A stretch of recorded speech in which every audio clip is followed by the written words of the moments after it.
Hey everyone, it's Elise, your kitchen shrink, and you're watching ETV, the place to be to nourish your mind and body to flourish.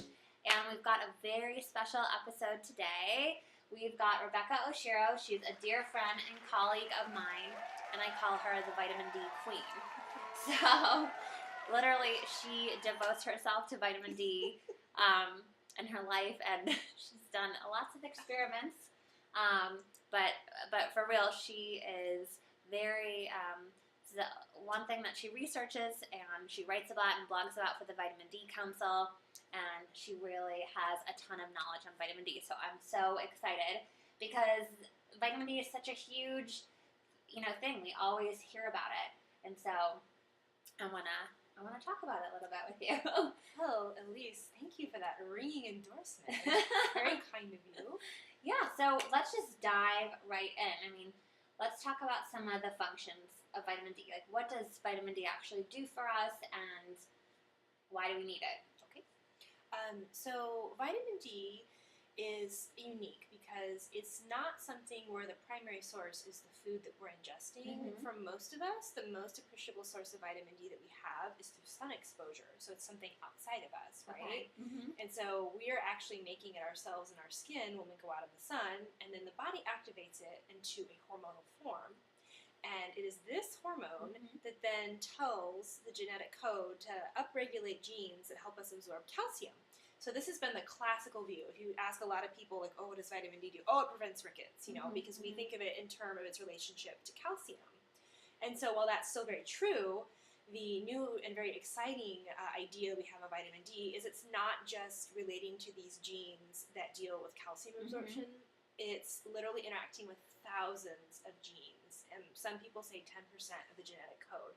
So that's a lot of genes. That's a lot of different things it can interact with. And so that's why you start to see research about, vitamin D helps, fertility and cancer and heart disease and autoimmune disease, all these different conditions, because it's involved in the regulation of so many genes. Okay, so that's huge. Yes. Vitamin D is essential in our daily lives, and we know that we get vitamin D from the sun. But for those of us who live in not so sunny Seattle, we're not getting sun, barely ever. And if we do get some, can you talk about it? I know I've heard people say, oh, it's sunny out today, I'm going to go outside. Are these people actually going to be able to produce vitamin D, even if it is sunny outside, but let's say it's the middle of January or, and 40 or 30 degrees out? Okay, so that is a great question, and you kind of hit it on the head there with the latitude. So kind of where you are on the map, the further north you are, the shorter your window of time throughout the year to make vitamin D. And this surprises a lot of people because, like, for instance, here in Seattle, 5 months out of the year, there's no ability to make vitamin D because the angle of the earth to the sun isn't appropriate. So you could walk outside naked on January, like on a really sunny day, and sit out there, you're not going to make one shred of vitamin D because there is none of the appropriate wavelength to do that.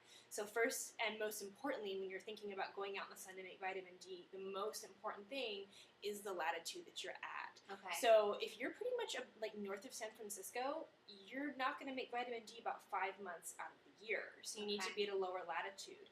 And it's also, even at those lower latitudes, in the summer, you're going to make this much, and then you go into fall and then into winter. And so seasonally, there's a huge fluctuation in your ability to produce vitamin D. Okay. So late spring, summer, and then early fall, that's the time of year when you're going to make the most vitamin D.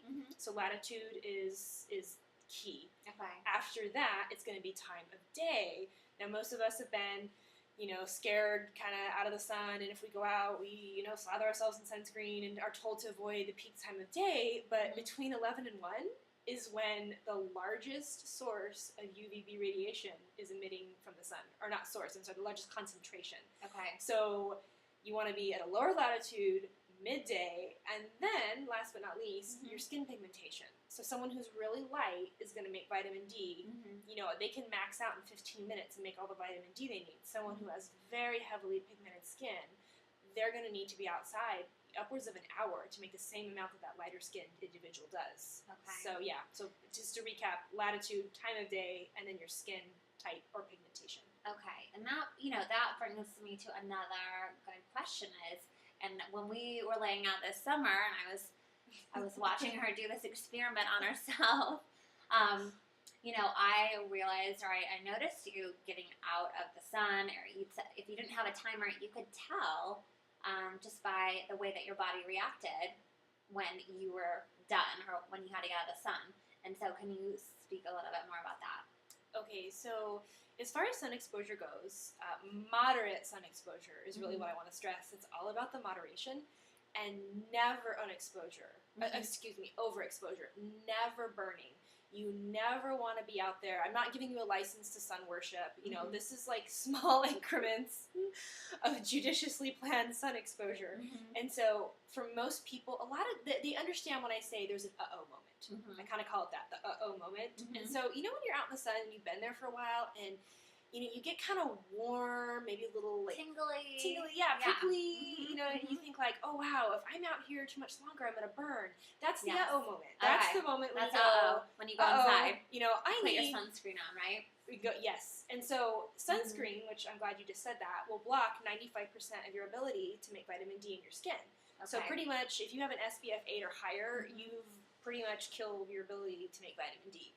So I recommend that you go out in the sun at that peak time. You go out there for only the minimum amount of time that you would need to kind of get to that uh-oh moment. And so just to give you an idea, someone like with our skin pigmentation, that would probably be about 20 minutes tops. Okay. So you would spend 20 minutes out there. No sunscreen. No sunscreen. No. Okay. And you might need to build up to that. I need to mention that. If you have had no sun exposure, you might only want to go outside for 10 minutes. Yeah, exactly. I definitely noticed over the summer my ability to stay out and my tolerance builds because as you tan, that's natural protection. But in the beginning of the season, you might find if you're very light-skinned, 10 minutes is the most you can stay out before you start to turn pink. That slightest shade of pink is okay. Anything beyond that, absolutely not. It's skin damage, it's genetic damage. Burning is always raising your risk of skin cancer. But go outside, 10, 20-ish minutes. The darker you are, some people can stay out much longer. You retreat if you want to stay out longer. Put on your sunscreen. Go back out.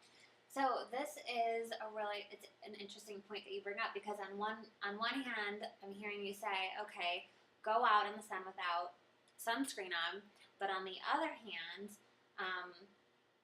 we need to.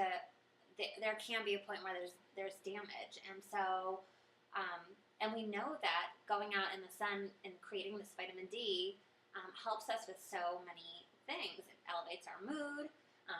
We know that it helps with gene function and gene regulation, and so for someone who's kind of like weighing the costs and the benefits of going out without sunscreen on, what would you say to that? So this is highly controversial, and especially in my family, there's been a lot of skin cancer. But really, what I think is one of the most striking points about sun exposure and skin cancer is that, relatively speaking, non-melanoma skin cancers, which are the most common, have one of the highest cure rates. So, yes, you might be slightly increasing your risk of these non-melanoma skin cancers, but they're easily cured in most instances. And really, what it looks like you're raising your risk of if you don't have optimized vitamin D levels are some of the more dangerous and deadly diseases. The strongest link between vitamin D and cancer is found in colon cancer, the number one cancer killer. Breast cancer, another big one for women, and autoimmune diseases such as multiple sclerosis. So you're probably ever so slightly raising the risk of non-melanoma skin cancers, but much more dramatically reducing the risk of these more deadly internal cancers and autoimmune disease. And then furthermore, melanoma, what people are most scared of. The really shocking irony of this that's starting to come to light with more research is melanoma is more common in indoor workers and outdoor workers. You're kidding. No. And why is that? Well, there's some ideas. Some people think that melanomas have a more difficult time growing in wrinkled skin. And it's called elastosis is the fancy medical term. But supposedly, melanoma might have a more difficult time growing in skin that has been exposed to the sun. And then also melanomas are more common on areas of the body like the inner thighs, the feet, the genitals. You know, for most of us, these are areas that... we don't get those things, Tan. I mean, come on. Right. So it's these areas of the body that don't see the sun, and those are the areas that have more melanoma. So Interesting. So it's kind of, you know, okay, you might be raising your risk of the more easily cured cancers, but the more deadly melanoma is more common in people that don't have sun exposure. And furthermore, once you have that diagnosis, people that report more sun exposure before the illness and that have higher vitamin D levels, those people are statistically more likely to survive the disease. Wow. So, okay. So, you know, first, for those people who, let's say, are living above San Francisco or are working indoors, who don't get to, you know, go outside during the peak time and for the peak duration, what would you recommend these people doing to get their vitamin D levels to this normal range? And what, you know, I think this is the, like you always say, the $1 million question is, what is what is the range? What's the normal range that we should be in? That we should be in. Okay, so yes, that is the $1 million question, and people always want to know, how much should I be taking? And unfortunately, it's not so simple as, you know, how much, how many units. It's really, the appropriate question is, what blood level should I be getting at? I went to a seminar that stressed again and again and again, it's about blood levels, not units. They said that all day long. And so essentially, in an ideal world, somebody would have their vitamin D levels tested to establish that baseline, and then taking that baseline into consideration along with their body weight, because your body weight is going to influence how much you need. The more you weigh, the more you need. Those two factors, you would design your own personalized supplemental regimen, which for most adults is going to be between 2,000 and 5,000 units. Okay. And then you would take that for 2 to 3 months, and then you would test your blood again, and you would see, am I in that ideal range? Which the vitamin D community, about 75% of them believe this ideal range is between 40 and 60 nanograms per milliliter. Okay. So, for most adults, 2,000 to 5,000 units a day is going to get them in that range. The Vitamin D Council recommends a blood level of right about 50. Okay. So, what it sounds like is people need to go and get their levels tested via blood by their doctor, and then the doctor and your PCP and you, they'll determine a level that's correct or individualized for you so that you can work up to getting into that normal range. For people who can't go outside and things like that, what does that look like? Where can they get their vitamin D from besides, you know, the sun and then fatty fish like salmon and sardines and mackerel? Where can people get supplemental forms of vitamin D? So outside of the sun, supplementation or cold water fatty fish are really your only sources. So, you know, if you like eating a half pound of salmon a day, more so power that's how to much you. it's going to take. It's about a half pound of salmon. It's going to take a lot. It would probably not, it's not really practical for most people to dietarily optimize their vitamin D levels. It's really going to take supplementation or sun exposure. So for people who can't or don't have the luxury of leaving work and going out for a certain amount of time, or you know, or just being out in the sun in general, a lot of us work indoors. So what are some other sources that we can get vitamin D from? If you can't be outside, then you want to take most likely a supplement, and the appropriate form is vitamin D3. You want to make sure to look for D3, not D2. D3 is the form that is made in human skin when it is exposed to sun. Okay. So you want to go for that bioidentical form. D2 is the plant form. It's what plants make when they are exposed to sun. So stick with the D3. Okay. And then this is another highly controversial piece. But another option you do have is a safe tanning bed, is what some people are starting to call it. And just to give a really quick history, tanning beds, when they first came out, they were emitting high amounts of UVA radiation. And UVA radiation is what tans you. So when you do go out in the sun, that is what's causing your skin to darken. Well, the tanning beds and parlors went, all right, let's concentrate that UVA in these concentrated doses and, you know, put it in this tanning bed. And so this dose you're getting in that tanning bed is very concentrated, much higher than you would get from just having a short sun exposure in many instances. And so you're getting a concentrated dose of what is essentially a carcinogen. And that is definitely associated with a greater risk of those non-melanoma skin cancers. But some of these newer beds, they're low pressure. That's what you want to ask for. And they're new. They're a little difficult to find. You have to call around. I couldn't find one in the area. So you just walk in and say, do you have either a UVB bed or a low pressure bed? A low pressure bed is going to have UVA and UVB to balance it out. Whereas, high pressure beds, they're UVA only in large doses. So that is an option if you wanted to, create it through your skin. So you're still going to get tan because you're still getting those UVA rays. Well, you're only going to get tan if it's a UVA and UVB ray, or UVB bed, because the UVA is what's causing the tanning. But you can make vitamin D in the UVB only bed because it's produced through the UVB rays, but then you won't tan. So either option will cause you to make D in your skin. One will tan you, one won't. Okay. But so I think UVB. Yeah, so low UVB. pressure. So you either want a low pressure bed, which would have a low dose of UVA, and then the UVB to make the D, or you want a UVB only bed, which would not tan you, but it would make vitamin D in your skin. And I think as this kind of movement gets a little more momentum, you're going to start seeing more of that. You're going to see more of this option. They'll probably start, once someone realizes what a great moneymaker this is, you'll be able to go find low pressure beds or UVB only beds. But for now, they're a little difficult to find, but they're definitely another valid option. Okay, that's good to know. So it sounds like there are a ton of options for us who don't have the option to go in the sun at the right time of the day or stay out there for a certain amount of time. And I also wanted to ask one more question. This comes from a Facebook fan of ours on our Facebook page, so thank you very much for writing this question. And the question is, what's the best way or product to supplement to not outstrip vitamins A and K, not using cod liver oil? I'm glad they asked that because that actually brings up a very important point, and that is, for most people, it's just really not possible to optimize your vitamin D through dietary sources. It would take large amounts, much more than, a real person could eat every day of, salmon or sardines or cod liver oil. I personally felt like I was drinking cod liver oil, the fermented stuff that the Weston A. Price Foundation recommends, by the boatload.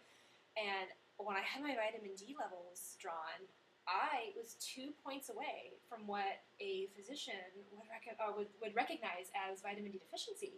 And give me supplemental, prescription vitamin D. Wow. And so, despite taking this large amount of cod liver oil, my levels were still very low. And furthermore, I'm sorry, Weston A. Price Foundation people, I do just want to put another personal opinion out there, and that is that while I think the Weston A. Price Foundation is an excellent source of nutrition info in general, I think they're wrong about cod liver oil, and there's a lot of data that they seem to not want to recognize that all that vitamin A in that cod liver oil is probably very dangerous long term and leads to fractures.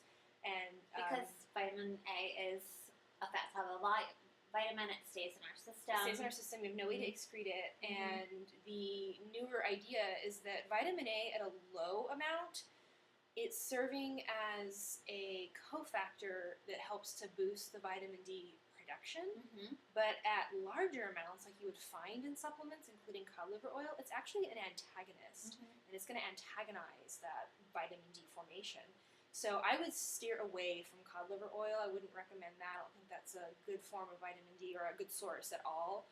And if you're taking vitamin D in these lower doses, these 2,000 to 5,000 units a day, this is a biologically appropriate dose. And if you have a well-rounded diet and you're taking a smaller dose, you're not going to be upsetting any of these other vitamin cycles that this person is worried about, the vitamins A and the K.